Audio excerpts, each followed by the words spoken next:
Hello students, welcome to my YouTube channel physics blog. पिछले class में हम लोगों ने बात किया था डायमेंशंस के बारे में और कुछ इम्पोर्टेंट डायमेंशंस को हमने सीखा भी था। उसको कैसे निकालते हैं,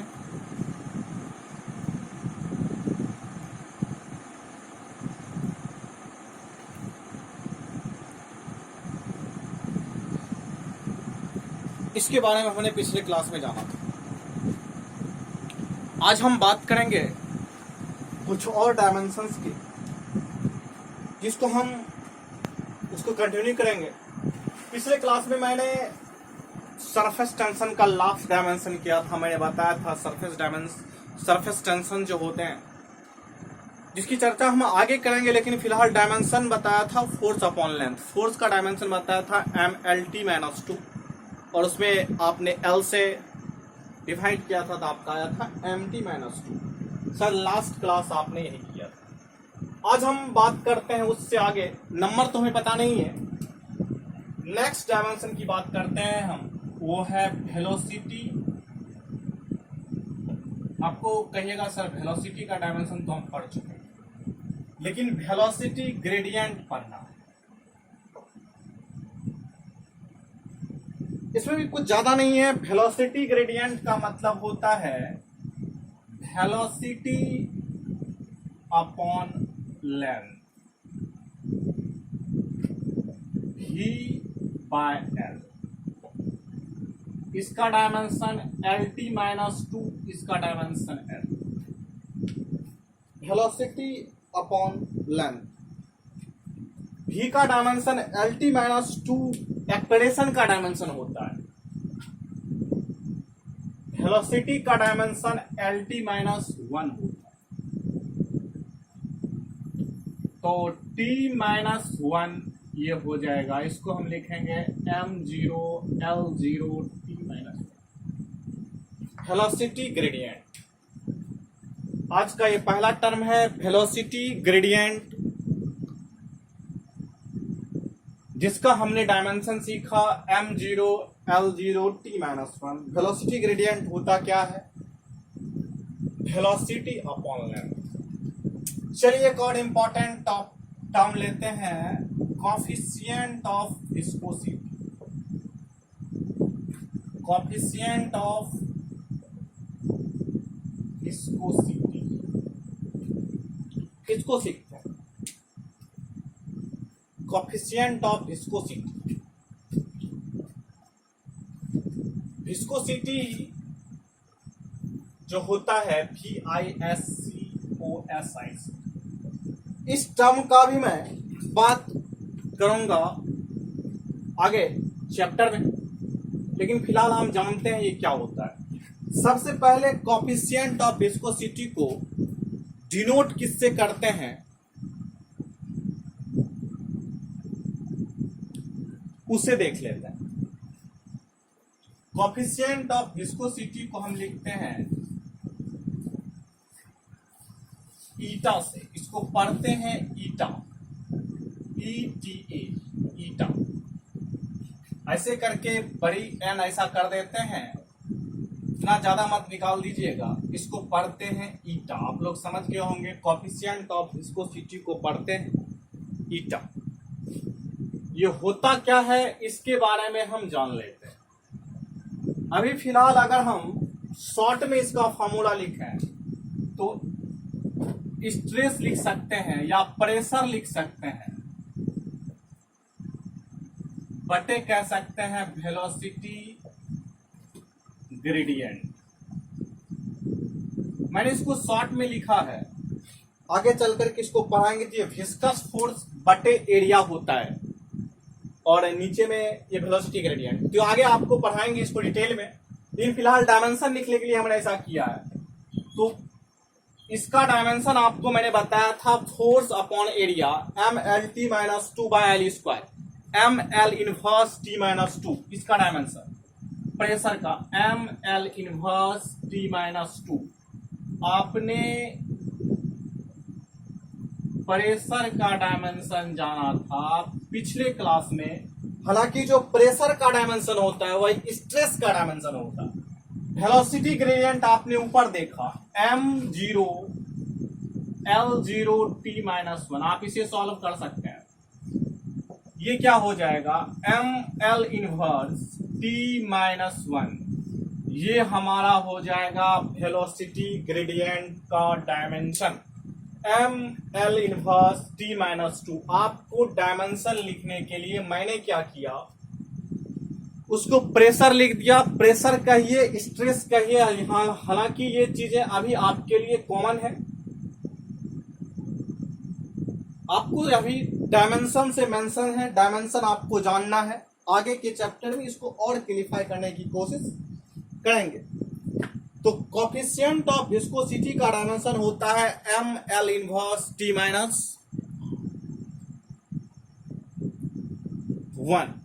ये कोफिशिएंट ऑफ विस्कोसिटी का डायमेंशन होता है।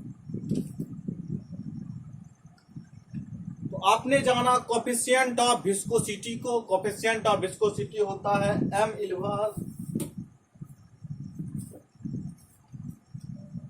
इनवर्स t-1, ये चीज है। नेक्स्ट अगला देखते हैं हम,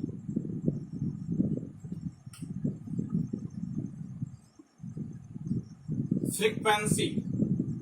फ्रीक्वेंसी जो होता है 1/टाइम पीरियड, 1/टाइम पीरियड 1/t, इसको लिखेंगे t inverse m0 L0 t-1, ये हो गया फ्रीक्वेंसी का डायमेंशन।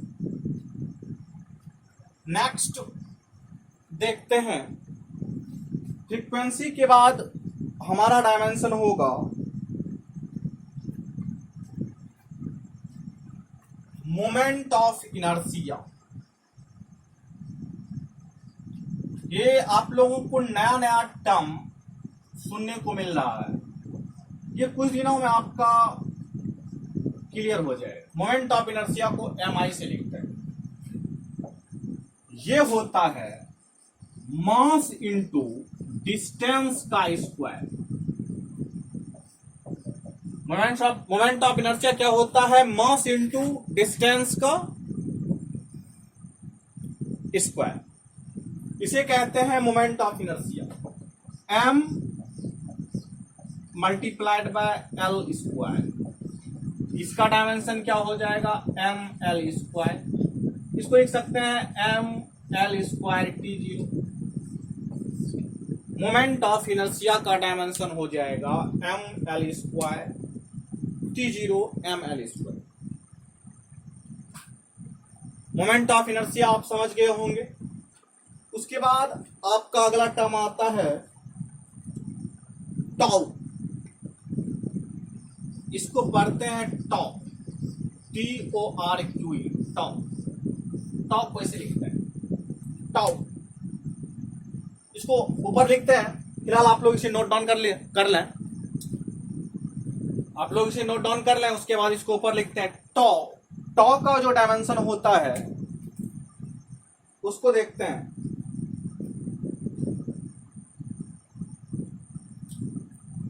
मिटा दें इसको, आप लोग लिख लिए होंगे। फिलहाल टाउ को ऊपर लिखते हैं।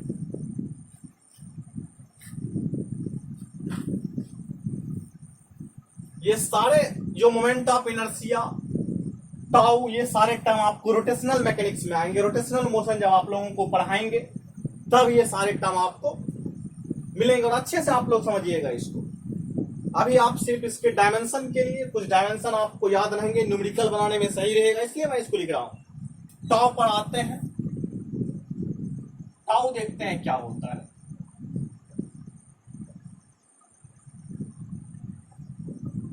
टाउ, चलिए अब ये क्या होता है, इसका मैं एक फॉर्मूला लिखता हूं, moment of inertia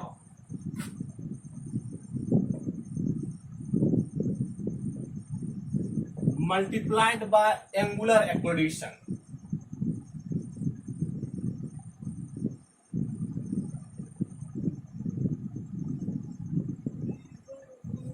angular acceleration, moment of inertia multiplied by angular acceleration. Moment of inertia का भी तुरंत मैंने बताया ml², और पिछले क्लास में मैंने बताया था एंगुलर एक्सेलरेशन का t-2, ये हो जाएगा ml² t-2। ये हो गया टाउ का डायमेंशन। आप इसको ऐसे भी निकाल सकते हैं, टाउ का फोर्स के टर्म में फॉर्मूला होता है फोर्स बाय परपेंडिकुलर डिस्टेंस। हालांकि आपको जब क्रॉस प्रोडक्ट ऑफ वेक्टर पढ़ाएंगे, perpendicular distance F cross L होता है, ये FL साइन थीटा इसको लिखते हैं, FL साइन थीटा। तो जब आप तोड़िएगा तो इसका साइन F का यूनिट होगा डायमेंशन होगा MLT-2, L का हो जाएगा लेंथ का L। आप देखिए सेम डायमेंशन आ गया होगा ML² t-2। मैंने कल बताया था कि ट्रिग्नोमेट्रिक फंक्शन का कोई डायमेंशन नहीं होता, हालांकि इसको लिखा देंगे हम लोग। तो आप इस तरह से भी निकाल सकते हैं, इस तरह से भी निकाल सकते हैं, force into perpendicular distance ML² t-2, ये होता है मोमेंट ऑफ इनर्शिया का डायमेंशन। आगे देखते हैं, आगे आपका टर्म है मोमेंट ऑफ इनर्शिया, टाउ का आपने dimension moment of inertia multiplied by angular acceleration ml² multiplied by t-2। Next हम देखते हैं angular momentum. Angular momentum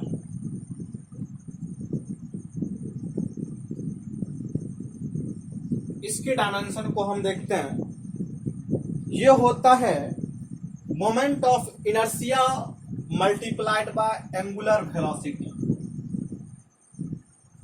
moment of inertia,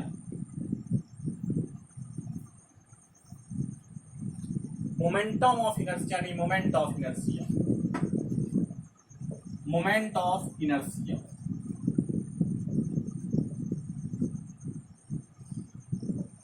multiplied by angular velocity.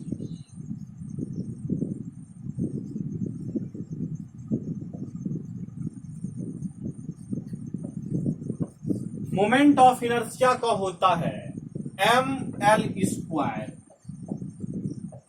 और एंगुलर वेलोसिटी का होता है t-1। ये हो जाएगा ml² t-1। एंगुलर मोमेंटम का डायमेंशन हो जाएगा ml² t-1। ये moment of inertia multiplied by angular momentum को क्या कहते हैं, एंगुलर वेलोसिटी को कहते हैं एंगुलर मोमेंटम, जिसका डायमेंशन होगा ml² t-1। ये आप लोगों को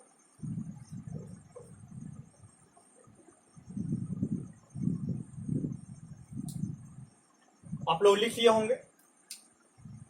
ये सारे टर्म आपको रोटेशनल मैकेनिक्स में मिलेंगे। रोटेशन में जब पढ़ाएंगे तो आपको मैंने क्या क्या बताया, टाउ बताया, एंगुलर मोमेंटम बताया, मोमेंट ऑफ इनर्शिया बताया, तो ये तमाम चीजें आपको रोटेशनल मोशन में मिलेंगे। कुछ अब ग्रेविटेशन की बात कर लेते हैं, उसमें देखते हैं क्या क्या टर्म, उसके कुछ डायमेंशंस को देख लेते हैं। अगला जो डायमेंशन है वो देखते हैं gravitational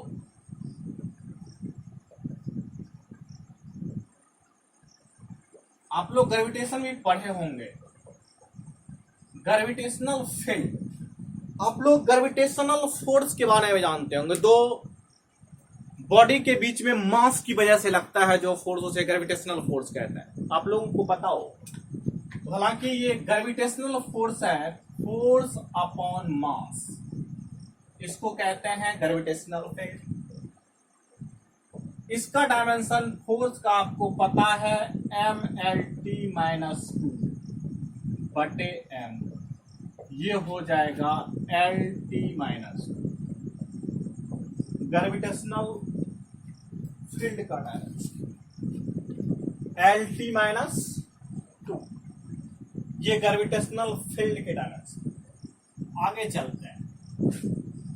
gravitational potential, gravitational potential क्या होता है? वर्क अपॉन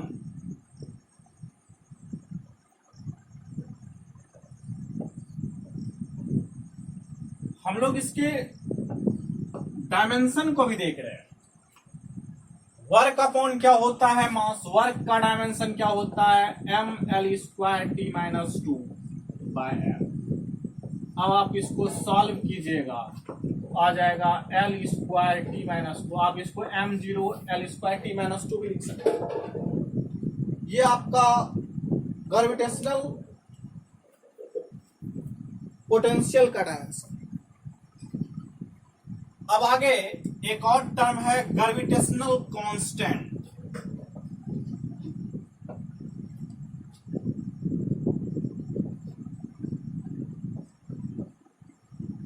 आप लोग एक ग्रेविटेशनल फोर्स पढ़े होंगे तो F is equal to Gm1 into M2 by R square पढ़े होंगे। यहाँ पे M1 और M2 क्या है? Mass of the body. M1 and M2 are mass of the body and R क्या है? Distance between them. किसके बीच में डिस्टेंस? उस दोनों मास के बीच का जो डिस्टेंस है G है, और ये G R है, ये G क्या है? ग्रेविटेशनल कांस्टेंट, इसी को कहते हैं। हमको इसका डायमेंशन निकालना है तो हम क्या करेंगे? यहां से G इज इक्वल टू, आप देखिए क्रॉस मल्टीप्लीकेशन करेंगे तो FR² bye M1 into M2 आ जाएगा। ये G का फॉर्मूला होगा। हमें क्या पता चला? FR² bye M1 into M2। अब इसके डायमेंशन को हम लिख सकते हैं। ग्रेविटेशनल कांस्टेंट के डायमेंशन को अब आप देखिए आसानी से लिख सकते हैं।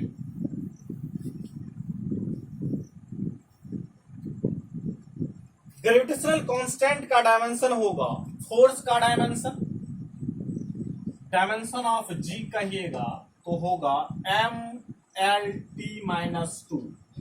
किसका डायमेंशन? फोर्स का। R डिस्टेंस है, लेंथ L² हो जाएगा। मास m²। अब इसको अगर सॉल्व कीजिएगा 1 में से 2 जाएगा, m इनवर्स हो जाएगा ये। अब आप देखिए L multiplied by L², L³T-2। हमारा ग्रेविटेशनल कांस्टेंट का डायमेंशन क्या होगा? m inverse L³T-2। ये हमारे ग्रेविटेशनल कांस्टेंट के डायमेंशन होंगे। m इनवर्स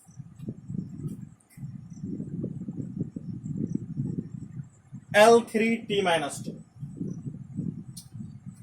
ये ग्रेविटेशनल कांस्टेंट का डायमेंशन मैंने कैसे निकाला? F जो होता है Newton's law of gravitation, F equal to G into M1 into M2 R square, इससे आप निकालते हैं।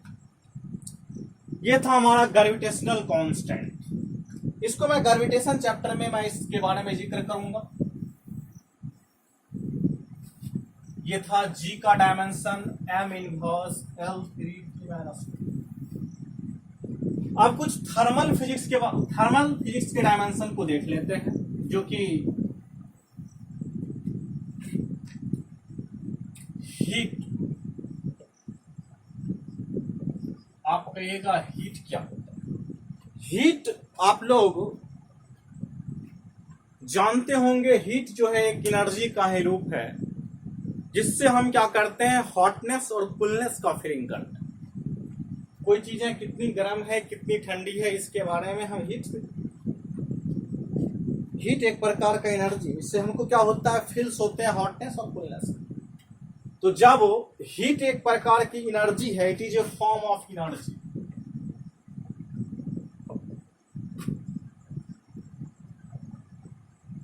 It is a form of energy. अब एनर्जी का डायमेंशन आपको पता है क्या होता है, जो वर्क का डायमेंशन होता है, अर्थात mL² T-, ये हमारे एनर्जी के डायमेंशन है। एनर्जी का डायमेंशन है वो ही हीट का डायमेंशन। आपको पता चल गया होगा हीट का डायमेंशन क्या होता है, mL² T-। अब होता है हीट कैपेसिटी। अगला टर्म देखते हैं, हीट कैपेसिटी। इसका डायमेंशन देखते, इसका डायमेंशन जो होता है हीट इनटू टेम्परेचर डिफरेंस।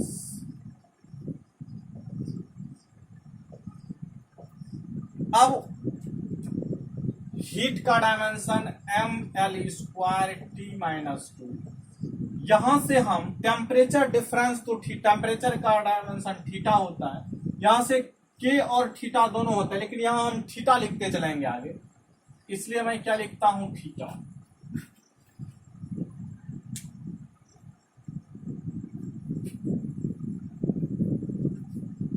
तो हीट कैपेसिटी जो होता है, हीट कैपेसिटी होता है heat by temperature difference. Mistake हो गया था, यह होता है heat by temperature difference.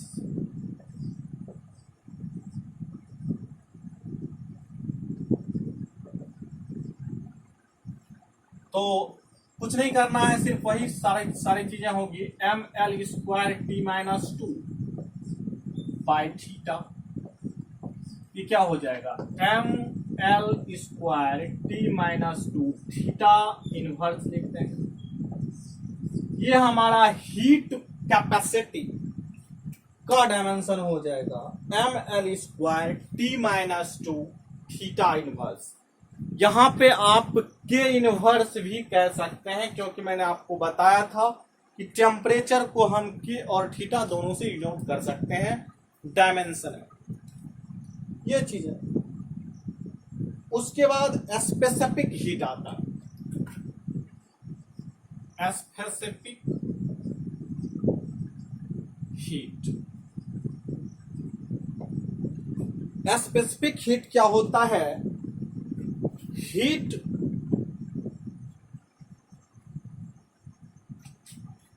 Bye, आपको मैं डायमेंशन बता रहा हूं, बाय मास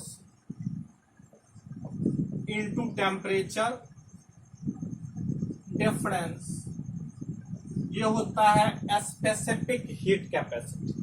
अब हीट एक प्रकार का एनर्जी है mL² T-2, मास का क्या हो जाएगा m, हम टेम्परेचर डिफरेंस को थीटा से ही लिखते चलेंगे। अब आप देखिएगा ये m और m कैंसिल हो गया, यहां पर m 0 हो जाएगा, L² T-2 थीटा इनवर्स।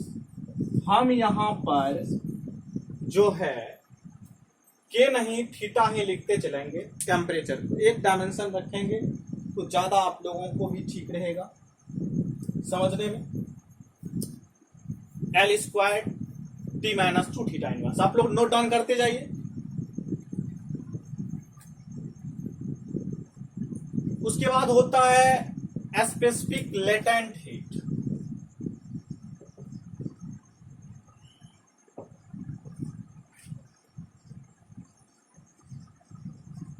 ये डायमेंशन है, हल्का फल्का आपको रटना ही पड़ेगा, ध्यान में रखना पड़ेगा। अगर आप सवाल आपको आ जाता है तो आपको क्विकली बनाने के लिए, तो इसलिए मैं डायमेंशन हीट बाय मास, आप प्रैक्टिस करते करते आपको हो जाएगा। mL² T-2 बाय m, इसको आप क्या लिखिएगा, L² T-2 ये होगा स्पेसिफिक लेटेंट हीट का डायमेंशन होगा L स्क्वायर T माइनस 2। आप लोगों को समझ में आ रहा होगा कि बस ये हीट चैप्टर है, ये भी आपको 11th में ही पढ़ाएंगे। अब आगे देखते हैं टेम्परेचर ग्रेडियंट।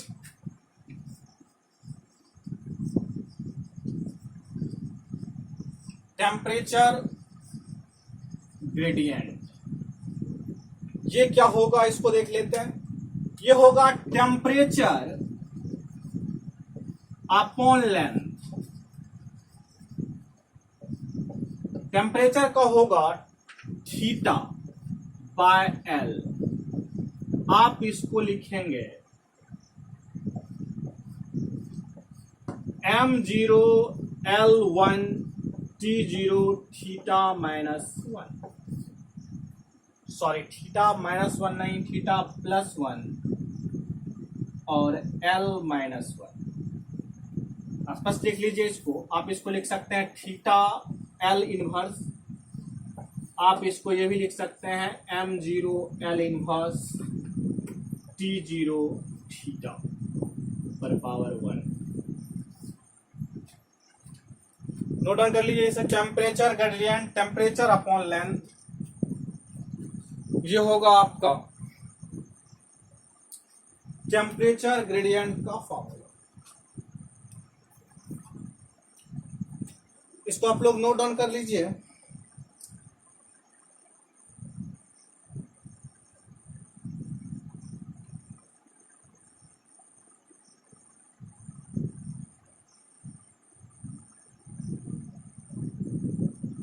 चलिए आगे देखते हैं। आप लोग लिख लिए होंगे इसे।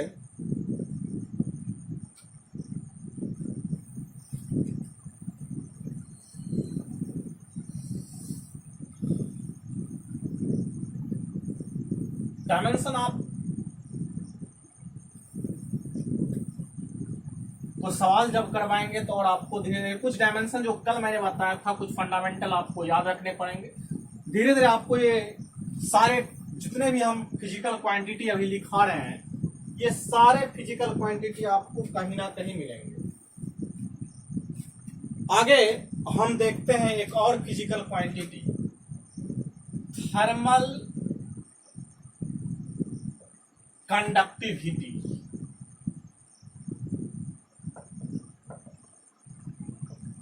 इसको लिखते हैं case thermal conductivity.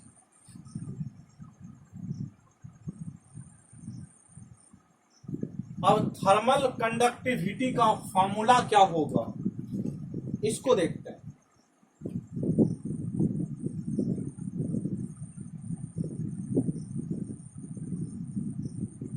Thermal conductivity का फॉर्मूला आपको लिखिएगा तो आप लिखिएगा हीट का फ्लो जो होता है, heat flow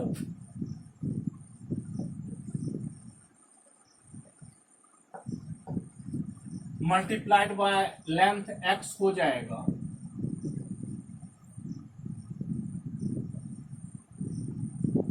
by temperature difference multiplied by area. ये एरिया होगा क्रॉस सेक्शन एरिया। ये एरिया क्या होगा, क्रॉस सेक्शन एरिया। और बाय आप कहिएगा टाइम टेकन। ये आपको आगे चैप्टर में पढ़ाएंगे। लेंथ क्या है, लेंथ कह सकते हैं इसको, आप ये कह सकते हैं थिकनेस ऑफ द लेयर।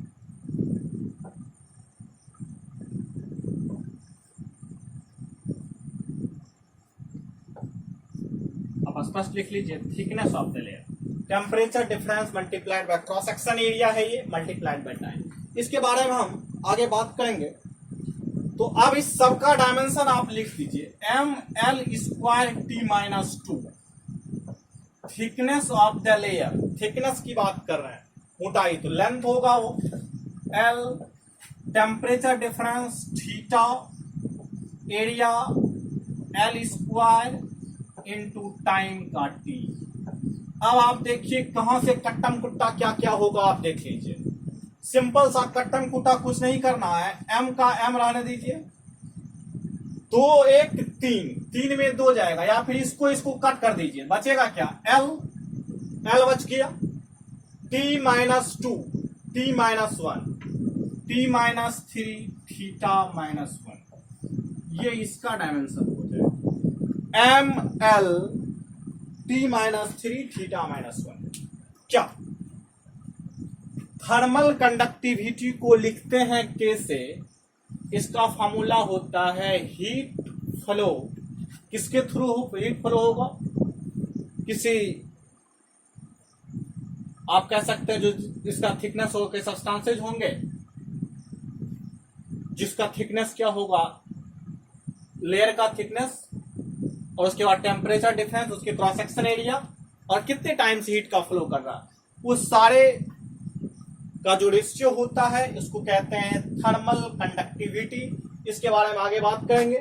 फिलहाल हीट फ्लो एक प्रकार का एनर्जी है, m l square t minus 2, thickness of the layer l, temperature theta, area l square, time t, आपने l square cancel, m t power minus 3, उसके बाद जाकर के थीटा माइनस 1।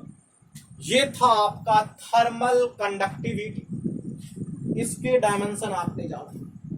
चलिए, ये हीट चैप्टर आपको 11th में ही पढ़ाएंगे। इस तरह से 11th का सारा डायमेंशन खत्म हो गया, लगभग डायमेंशन खत्म हो गए। कुछ और डायमेंशन होंगे तो आगे चैप्टर में ही आपको पता चल जाएगा। इतने डायमेंशन का आपको यूज हो सकता है, मैंने जो लिखाया।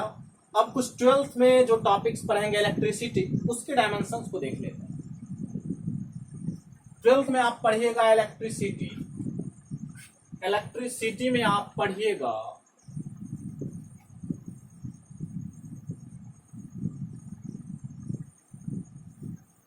आपको पता होगा 12th में भी पढ़िएगा, और 10th पास कर क्या है तो इलेक्ट्रिसिटी में आपने चार्ज का नाम तो जरूर सुना होगा। चार्ज से आप लोग परिचित हैं, हीट से परिचित हुए होंगे नीचे के क्लास में, लेकिन उतना इन डिटेल में नहीं होंगे, लेकिन चार्ज से आप लोग परिचित हैं जरूर। आप लोग नीचे के क्लास में यानी कि 10th में ओम्स लॉ जरूर पढ़े होंगे। रेसिस्टेंस से आप परिचित हैं, रेसिस्टिविटी से आप परिचित, तो चार्ज से परिचित जरूर होंगे। तो rate of flow of charge is called current कहते हैं। आप लोग शायद ये डेफिनेशन आप लोग जानते होंगे। तो सबसे पहले हम इलेक्ट्रिसिटी में एक सिंपल सा टर्म लेते हैं, इलेक्ट्रिक चार्ज। इसके बारे में बात करेंगे आगे, लेकिन फिलहाल इसके डायमेंशन की तो बात अभी कर सकते हैं। इलेक्ट्रिक चार्ज, चार्ज को आप लोगों को पता होगा लिखते किससे, शायद यही होता है charge, rate of flow of charge. यानी कि करंट को आपने लिखने के लिए rate of flow of charge, ऐसा आप लोग जरूर 10 में पढ़े होंगे, I is equal to Q by T. क्या इसमें आप लोगों को कोई प्रॉब्लम? इलेक्ट्रिक चार्ज, अब हम इलेक्ट्रिक चार्ज को अगर हम इसको एडजस्ट कर दें तो इसको लिख सकते हैं I इंटू टी। अब इसका डायमेंशन I, इसका हो जाएगा T, तो हम क्या लिखेंगे इसको I T, सिंपल सा M0 L0 T1 I1।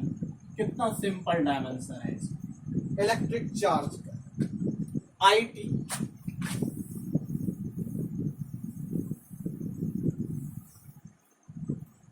Charge का डायमेंशन आपने जान लिया।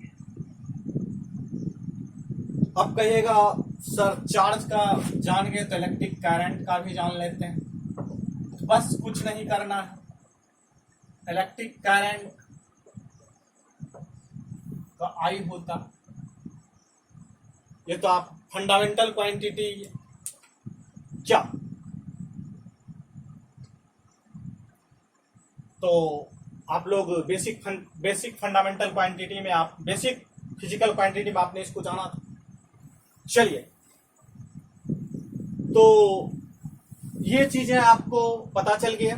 इलेक्ट्रिक चार्ज के बारे में आपने जाना, इलेक्ट्रिक चार्ज का डायमेंशन क्या होता है आपको पता चल गया। आगे चलते हैं इलेक्ट्रिक फील्ड पे। आप लोग इलेक्ट्रिक फील्ड का भी नाम सुना होगा। इलेक्ट्रिक फील्ड क्या होता है? आप कहिएगा इलेक्ट्रिक फोर्स का भी नाम आपने सुना होगा। चार्ज इलेक्ट्रिक फोर्स अप्लाई करते हैं, बिल्कुल। तो इलेक्ट्रिक फोर्स अपॉन चार्ज, ये इलेक्ट्रिक फोर्स है अपॉन चार्ज। आप इसको लिख सकते हैं Fe/Q। अब आप देखिए, फोर्स कोई भी हो उसका डायमेंशन क्या होगा, mLT-2। चार्ज का डायमेंशन देख लीजिए, आपको ऊपर लिखे हैं हमने IT।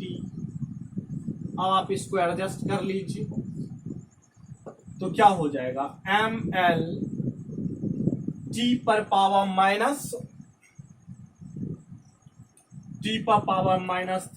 I inverse I minus क्या, mLT-3 I इनवर्स, ये हो जाएगा इलेक्ट्रिक फील्ड का डायमेंशन। इलेक्ट्रिक फील्ड इंटेंसिटी भी वही चीज होता है डायमेंशनली। तो आप इलेक्ट्रिक फील्ड कह सकते हैं या फिर कह सकते हैं इलेक्ट्रिक फील्ड इंटेंसिटी। चलिए आगे देखते हैं इलेक्ट्रिक पोटेंशियल। इलेक्ट्रिक पोटेंशियल को आप शायद ये भी जानते होंगे, किसे नोट करते हैं, इसे फिलहाल नोटेशन सब लिख देते हैं। इलेक्ट्रिक पोटेंशियल, इसके बारे में आपको नेक्स्ट क्लास में बहुत ज्यादा बात करेंगे। फिलहाल आप लोग ये सब जानते हैं, इसको भी से शायद लिखते हैं। चलिए, अभी भी से मतलब नहीं है, मतलब है डायमेंशन से। इसका क्या होगा, आप कहिएगा वर्क डन कर जो करता है इलेक्ट्रिक बाय चार्ज, W/Q तो आप जरूर पढ़े होंगे, V=W/Q, इससे परिचित आप जरूर होंगे। अब बताइए, वर्क का डायमेंशन आपको बता चुके हैं mL²T-2, और इसका क्या होगा IT, mL²T-3 I इनवर्स क्या, mL²T-3 I इनवर्स। चलिए आगे चलते हैं,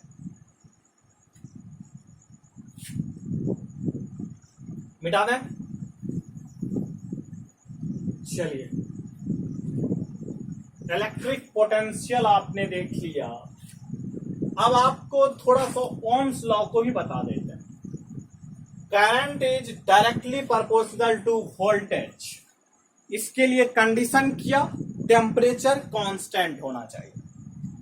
तो ओम का क्या कहना था, किसी कंडक्टर से जो करंट का फ्लो होगा वह पोटेंशियल डिफरेंस के प्रोपोर्शनल होगा, वोल्टेज के प्रोपोर्शनल होगा। इसका आपने ग्राफ भी खींचा। तो फिलहाल वही बात करते हैं, हम रेसिस्टेंस का डायमेंशन लिखने के लिए उसका यूज करेंगे। चलिए, आप लोग तो इससे जरूर परिचित होंगे, V=IR। यहां से आप रेसिस्टेंस निकालिएगा तो R=V/I कह दीजिएगा। अब आप कहिएगा सर ये कहां से आया, ओम्स लॉ से।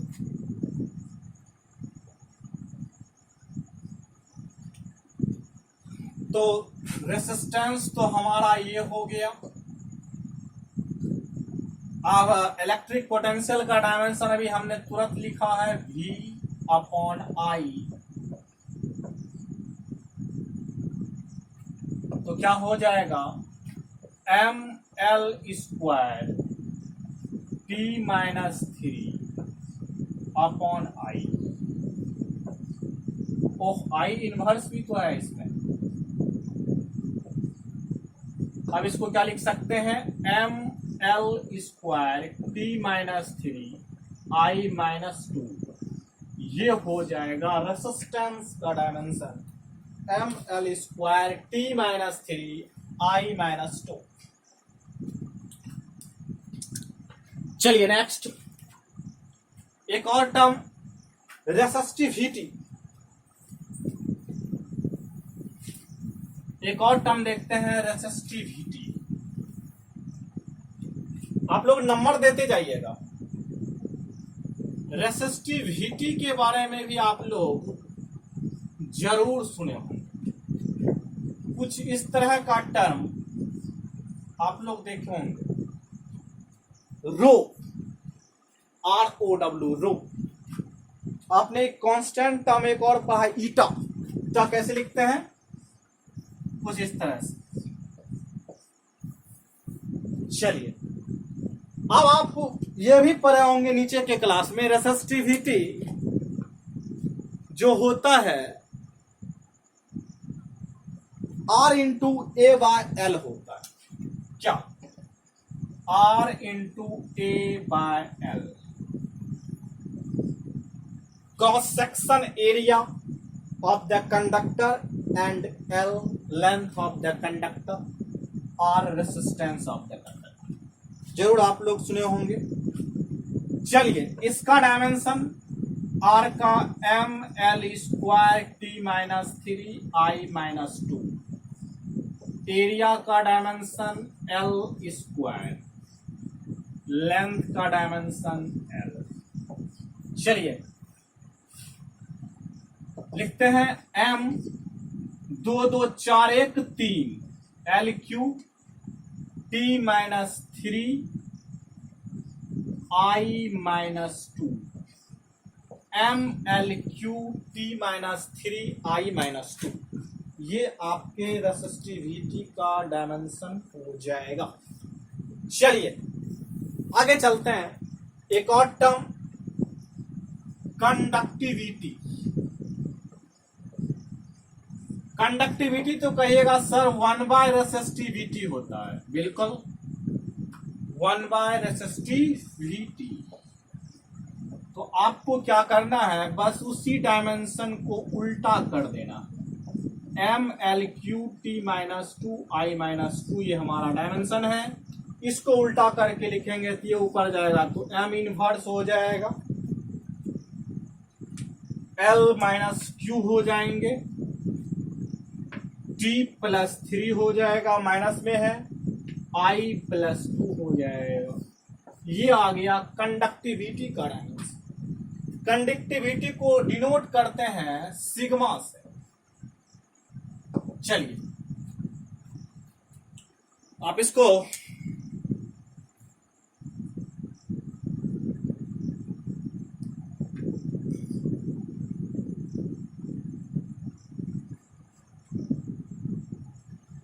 कंडक्टिविटी को डिनोट करते हैं सिग्मा से।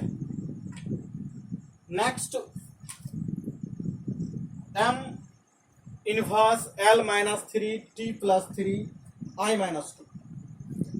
आगे आप एक और चीज देख लीजिए, कंडक्टिविटी आपने देखा तो कंडक्टेंस भी देख लीजिए। कंडक्टेंस आप लिख लीजिए, मैं यहां लिख देता हूं कंडक्टेंस।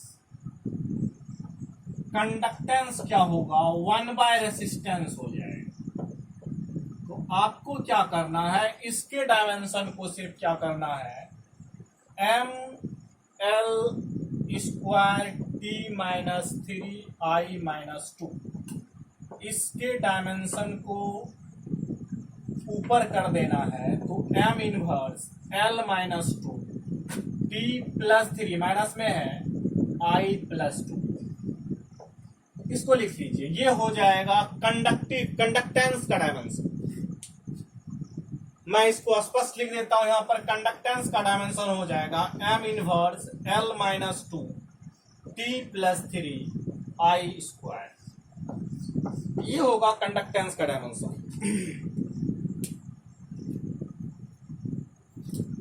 चलिए आप लोगों ने कंडक्टेंस का डायमेंशन जाना, कंडक्टिविटी का डायमेंशन जाना,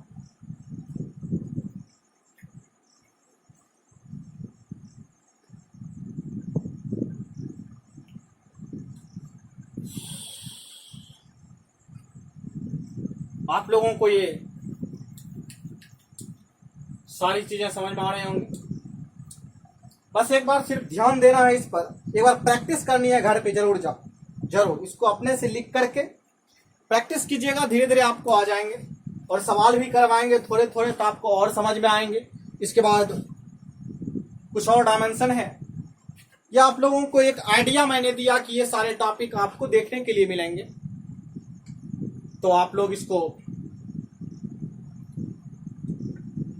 चलिए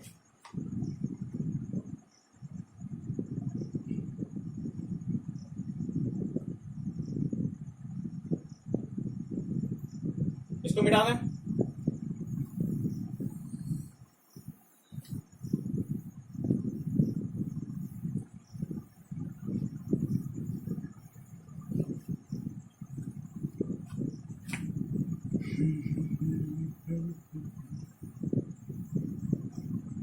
चलिए आप लोग इस डायमेंशन को देख करके रखिएगा। इससे आगे कुछ और डायमेंशन है, कल शायद लास्ट क्लास होगा डायमेंशन का, डायमेंशंस बताने का। उसके बाद आप लोगों को इसके प्रिंसिपल ऑफ होमोजेनिटी पढ़ाएंगे, उस पर आपको न्यूमेरिकल्स करवाएंगे। उसके बाद इसके एप्लीकेशन डायमेंशंस के क्या क्या है, इतना आपने डायमेंशन, इतना मेहनत किया डायमेंशन पे, क्या यार एक छोटा सा डेफिनेशन पढ़ाए सिंपल सा, क्या बेसिक फिजिकल क्वांटिटी के पावर कितने रेस्ट करते हैं किसी अदर क्वांटिटी को एक्सप्रेस करने के लिए, उसी को डायमेंशन कहते हैं। इतनी छोटी सी बात थी और इतनी छोटी सी बात में आपने इतना लिखा दिया। आप लोगों को लगता होगा क्या कितना रटना पड़ेगा, कितना याद करना पड़ेगा। ये सब याद करने की चीजें नहीं है। मैंने आपको एक भवाली बताया कि इस सब चीजों को ध्यान में रखना है। आगे आपके पास में आएंगे, आपको आइडिया लग गया कि ये सारे टॉपिक्स हमको पढ़ने हैं, और डायमेंशन आप धीरे धीरे आप अपने प्रैक्टिस कीजिएगा, आपका आ जाएगा। कुछ डायमेंशन जैसे है कि आपको याद रखना पड़ेगा, फोर्स का mL/T-2, एनर्जी का mL²T-2, वर्क का also mL²-2, acceleration L/T-2, velocity L/T-1। तो ये तमाम चीजें हैं। चार्ज का आप IT जैसे जाने, तो ये छोटी छोटी आप लोग प्रैक्टिस कीजिएगा, धीरे धीरे आ जाएगा। आपको करना क्या है अभी लॉकडाउन में, हल्का फल्का प्रैक्टिस तो आप कर ही सकते हैं, छोटा थोड़ी थोड़ी चीजें। इससे प्रैक्टिस करने से धीरे धीरे आपको न्यूमेरिकल्स बताएंगे। न्यूमेरिकल्स आप बनाइएगा धीरे धीरे। फिजिक्स पढ़ने की आदत तो पहले डाली, तो एक आदत डाल लीजिए, उसके बाद धीरे धीरे आपको और सारे सवाल मिलेंगे, प्रैक्टिस आप कीजिएगा। तो यह है कि शुरुआत आप लोगों की हो गई है। आपको आगे इसी तरह और आपको सवाल मिलेंगे, प्रैक्टिस मिलेंगे, प्रैक्टिस करने के लिए मिलेंगे। तो आप लोग मेहनत करना स्टार्ट कर दीजिए। मिलते हैं नेक्स्ट वीडियो में कुछ और डायमेंशन के साथ। उसके बाद आपको नया टॉपिक पढ़ाएंगे, इसी में प्रिंसिपल ऑफ होमोजेनिटी और डायमेंशनल इक्वेशन के बारे में बात करेंगे। उसके बाद आपको प्रिंसिपल ऑफ होमोजेनिटी पढ़ाएंगे। तो आप लोग आगे की वीडियो का इंतजार कीजिए। हाँ, तब तक आप इसे कंप्लीट कीजिए, इसको आप अपने कॉपी में नोट डाउन कर लीजिए। नोट डाउन करने के बाद एक आध बार देख लीजिए, डेली प्रैक्टिस कीजिए, थोड़ा थोड़ा डेली पढ़िए, आपको फिजिक्स समझ में आने लगेंगे। इसके साथ ही आप और सब्जेक्ट जो है, केमिस्ट्री है, जिसका मैथ है मैथ पढ़िए, जिसका बायो है बायो पढ़िए, जिसका दोनों है वो दोनों पर ध्यान दीजिए। तो ये थोड़ा थोड़ा आप पढ़ना स्टार्ट कर दिया। 11th में बच्चे मेहनत कम करते हैं, तो थोड़ा मेहनत करना है। तो इसी उम्मीद के साथ कि आप लोग मेहनत कीजिएगा। कल मिलते हैं आप लोगों से कुछ और डायमेंशन के साथ। तब तक के लिए बेस्ट ऑफ लक।